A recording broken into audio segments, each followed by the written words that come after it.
Kwa sababu hilo haliwezekani, kwa hiyo bado tutaendelea kuwa pamoja. Upande wowote nitakao usema hapa, msiwe na wasiwasi.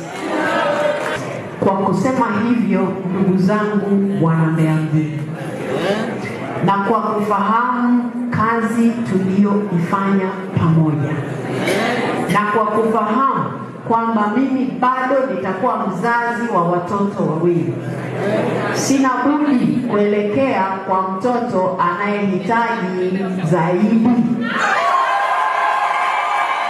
Lakini hakuna mtu anayeagwa leo, ila kuna kusema Tulia atagombea wapi, na hakuna atakayekosa huduma yoyote aliyokuwa akipata.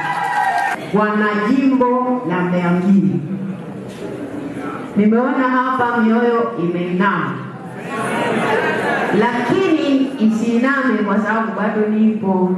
Nimalizie kwa kusema hivi,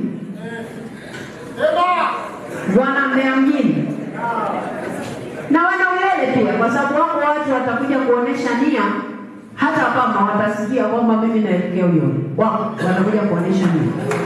Lakini kwa namna tulivyoishi kipindi hiki, nafahamu tumeshapata nafasi ya kusikizana. Mmeshanisikia mara kadhaa, mmeshafahamu mimi ni mtumishi wa aina gani.